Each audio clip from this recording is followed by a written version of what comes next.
Awesome Animal Stories for Kids by Aleesah Darlison, illustrated by James Hart. Chapter 1. Pig Napped.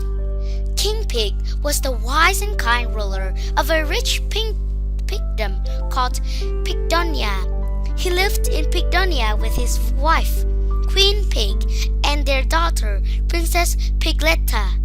The royal family was loved and respected by all their loyal subjects. King Pug was the vain and silly ruler of the pugdom called Pugenborg, which was next door to Pigdonia. Because he was vain and silly, King Pug spent all his time eating cupcakes and playing dress-ups. His favorite costumes was a unicorn. He would tape an ice cream cone to his forehead, tie tassels to his paw, and tail a roll in pink glitter before prancing around in the castle, snorting and neighing. King Pug really didn't think about anyone or anything but himself, except when it comes to riches. While tourists flocked to Pigdonia to admire its stunning natural wonders, no one visits Pugenborg, with its hot deserts, rocky coastlines, and run-down towns. Pigdonia grew richer. The pigdom flourished, but on the other side of the border, Pugenborg grew poorer. King Pug was extremely jealous of King Pig. He was also lonely and bored, and unlike King Pig, he has no family to love him or temper his silliness. I need a plan to bring that pompous King Pig down, King Pug decided. What will hurt him the most? He gazed out his window over the wall into Pigdonia and spotted Princess Pigletta playing in the rose garden. Aha! He cried. He knew what he would do. That night, when all was still, King Pug dressed for his mission. He squeezed into his new black tracksuit and zipped it up. He pulled on his black socks, and matching black running shoes. He picked up his black beanie, cut a hole in it so that he could see out, then tucked it down over his head to hide his face. He was about to leave when he spotted his pot of glitter on the dressing table. A little glitter can't hurt, King Pug murmured, and he sprinkled several baubles of purple and gold sparkles over himself. He glanced in the mirror and liked what he saw. Very regal, Your Majesty, he told his reflection. King Pug snuck out of his castle. He took a ladder from the royal garden shed and propped it up against the wall that separates Pigdonia from Pugenborg. He clambered up the ladder, sat on the brick wall, swung the ladder over the other side, and climbed down into King Pig's garden. King Pug crept through the garden to the castle. He passed a sleeping guard at the castle door and padded along the hallway to Princess Pigletta's bedroom. The princess was fast asleep. King Pug placed a ransom note on her bedside table, wrapped Princess Pigletta in her bedspread, and lifted her gently off the bed. Rather heavy, he gasped, tearing and tottering under the princess' weight before steadied in his little pug legs. He carried Princess Pigletta out of the palace, up the ladder, over the big brick wall, down the ladder on the other side, and towards his castle, panting and puffing all the way. When Princess Pigletta woke in the morning, she found herself in King Pug's dungeon, deep beneath his castle. She has no idea where she was. When she squealed for help, no one heard her. Poor Princess Pigletta was afraid. Meanwhile, her father and mother next door in Pigdonia were reading the ransom note. "Your pigdom for a pig," the note said. "Pack up and leave your palace by noon tomorrow, and I will release Pigletta. Ignore my demands, and you will never see your daughter again. You have been forewarned." "I don't understand who could do such a thing," said Queen Pig. Pig, sobbing into her handkerchief. "Nor do I," said King Pig, "but I do know that I won't be giving up my darling Pigletta or my wonderful pigdom. Search the palace," he commanded his guards. "Search the grounds. You must find Pigletta." But even though the guards searched everywhere in Pigdonia, they could not find the princess. What are we to do?" King Pig gasped, collapsing onto his throne.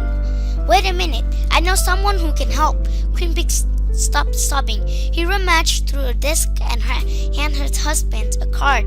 "I have heard this human does great work. Got a crime to solve or a mystery to unravel? Call Liberty Rose, Private Eye. Phone 1-800-DETECT. Bring this Private Eye to me right away," King Pig told his butler. "Well," said Liberty Rose, "I must begin my investigation somewhere. It will start in Princess Pigletta's bedroom." The Private Eye ran her fingers along the Princess Pigletta pillow, the bedside table, and the door handle. "Interesting," she murmured.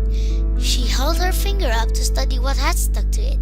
A single speck of purple glitter flashed in the sunlight that was shining in through the window.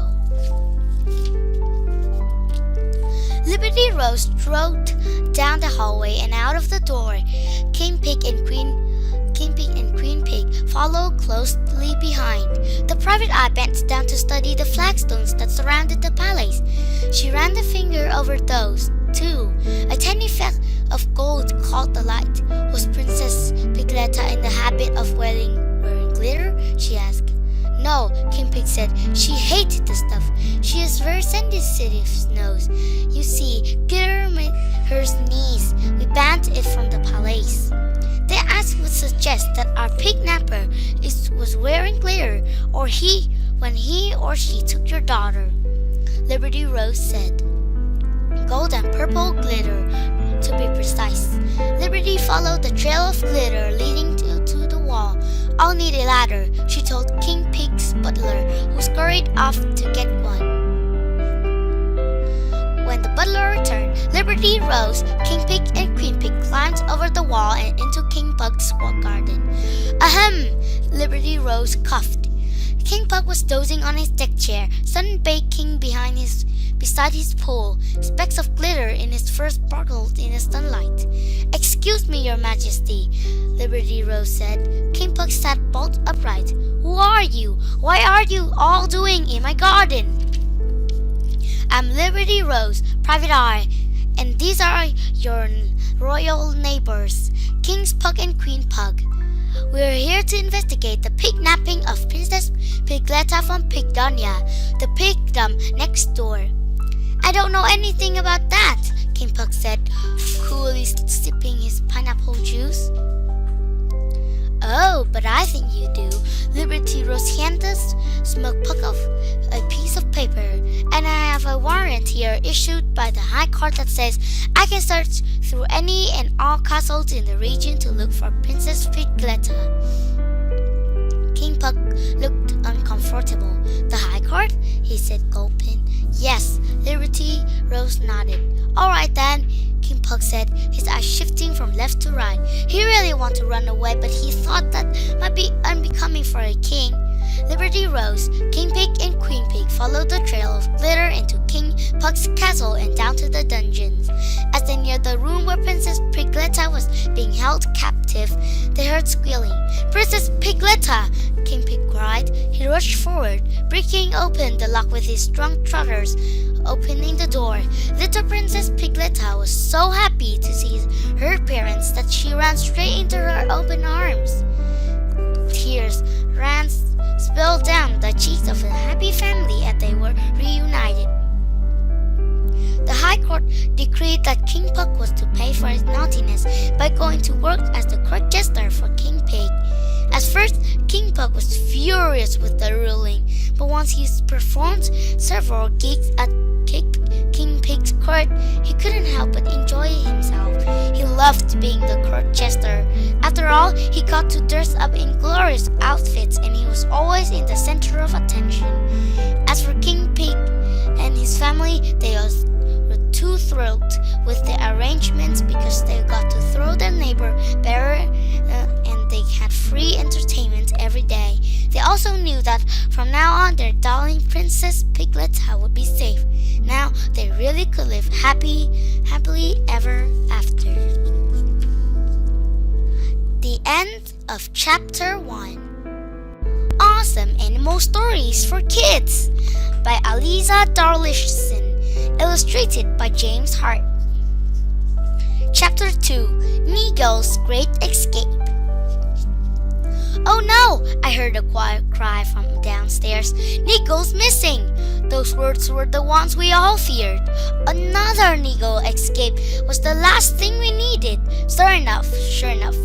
Action stations, everyone! Mom was gearing up for a major search, hauling on her gumboots and gloves to go with her khaki uniform. "Alice, get a broom," Mom told my sister. "George, fetch a net." I ran into the laundry and grabbed the biggest fishing net I could find, while Alice ran to the garage to fetch a broom. Even though it was a big net, to me it looked small and flimsy. Neagle would never fit inside. "Boots on, kids," Mom said. "I'd like to avoid a trip to the hospital if possible."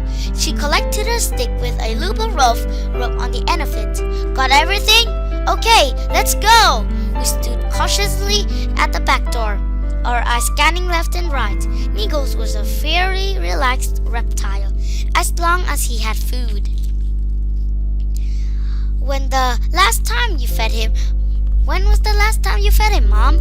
I asked. "Yesterday," Mom grimaced. "I think." "Great," I said, signing. So maybe Neagle wouldn't be so relaxed after all. Stepping into a backyard was like stepping into a jungle.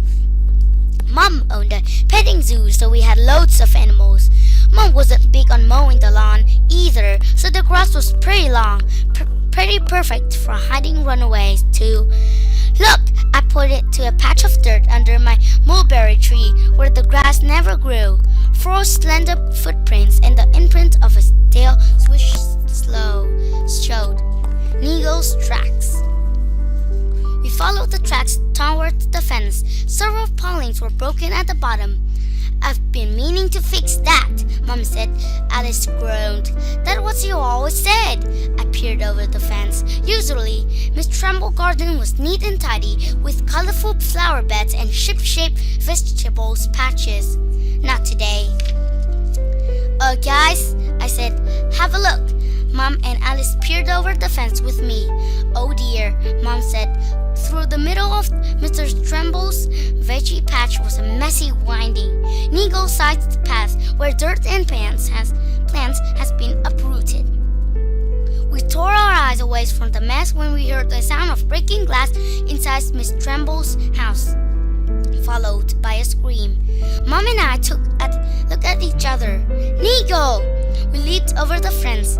Alice closed on our heels and raced in through the back door, broomstick and net flying. Miss Tremble was lying on her living room floor, unconscious. "She must have fainted," Alice said. "Are you sure? Any bite marks?" Mom asked. Alice checked Miss Tremble all over. "Nope." "Thank goodness," Mom said. "Now where's Neagle?" I looked at the front screen door. It has an enormous hole torn through it. I think he went that way," I said, pointing out the door. My hand was shaking. This was not good. "Alice, you stay here with Mr. Tremble's," Mom said. "George and I will go after Neagle's." We left Alice kneeling beside Mr. Tremble and bolted out of the door. "Oh no," Mom said. "The front gate is open." In the distance, we heard screeching tires and car horns. "Down there!" Mom cried. We sprinted along the streets and around the corners. At the next intersection, cars, trucks, and buses were parked at various angles, their motors still running. It looks like there's nearly been an accident. This was worse than Neagle's last escape. Much worse. "I'll sort this mess out," Mom said. She handed me the stick with the rope loop. up to you now, George. Find Eagle before he caused any more trouble. I took off down the street, past the shopping mall, past the service station, past the retirement village where a bunch of elderly people on electric scooters whizzed away. I saw the flick of a tail. Nigel! I cried. Come back! Nigel didn't stop, and it didn't take me long to realize that he was heading towards the ocean. I could see the beach ahead. He must have been able to smell the salt water. Nigel, wait! I called. Nigel glanced back at me, then turned a sharp left. What? He wasn't heading for the water? I chased him along the sand towards the storm water drain that emptied into the sea. It poked out of the sandstone cliffs at the north end of the beach. It is opening a huge, rusty and mossy. Nigel scrambled inside. This was all Mom's fault. If only she had made sure the cages were shut and that Nigel was fed properly. Then he wouldn't have escaped and I wouldn't have to go crawling into a scary drain after a crocodile. An image of Mom's face appeared before me. I sighed. Mom worked so hard with her petting zoo. She didn't mean for Nigel to escape. She didn't mean to any of this to happen. I had to help Mom. I had to get Nigel back. I took a deep breath and stepped into the drain. I could hear water dripping down the halls and my boots crunching over the sand and gravel. My heart pounded in my chest. Finally, my eyes adjusted to the darkness. I saw something moving. No, make that's lots of something moving. Lots of little somethings with flicking tails and rows of tiny teeth. I tried counting all the heads and tails, but there are too many, and I wouldn't stay still. So I got to 20 and gave up. More than 20 baby crocodiles. Curled around them was a much bigger crocodile, a mummy crocodile called Nigel. Well, I thought she wouldn't be Nigel anymore. She had to be Nigella. That's why Nigella was racing down here. She must have come here last time she escaped to lay her eggs, and now they have hatched. She wants to be with her babies. I spotted something else in the darkness. My breath caught in my throat. Behind Nigella was another much, much bigger crocodile. The daddy crocodile, I whispered. Without taking my eyes off him, I slumped backwards out of the drain. I had just reached daylight again when I heard scratching and scraping. Nigella, the daddy crocodile, and their babies appeared. Nigel scuttled over to me. It took all my courage to stand still. I didn't want to make any sudden movements in case she thought her babies were in danger. She nudged my sneaker with her snout and looked up at me. It's okay, I stuttered. Mom will understand. You're making the great escape. You have your little ones to think of. I smiled. The city would be a dangerous place for her babies. I still can't believe it, but I swear that Nigella winked at me as though if to tell me that she understood and was saying goodbye. Then she opened her mouth wide. The baby crocodile scurried towards her and jumped inside. It was a kind of weird to see, but I knew that this was how crocodiles carry their young. With a final tap of her tail, Nigella heads towards the ocean, ignoring the sunbathers who screamed and sprinted away, sending sand flying everywhere. The daddy crocodile followed. Happily, I watched as the crocodiles dived into the surf, their tails swishing from side to side as they swam away in search of a new home. I swiped away the tear forming in the corner of my eye. Nigella has been a good pet. She'd always be kind and patient with the children at parties. I knew she was going to be a great mom too. Something on the ground caught my eye. I glanced down. One small white egg rested in the sand. Hey, you forgot! I started to shout. It was too late. Nigella was gone. As I picked the egg up, the shell cracked. A tiny snout appeared. The baby crocodile squeaked and gurgled in my hands. I smiled. Here we go again. It's the end of chapter 2.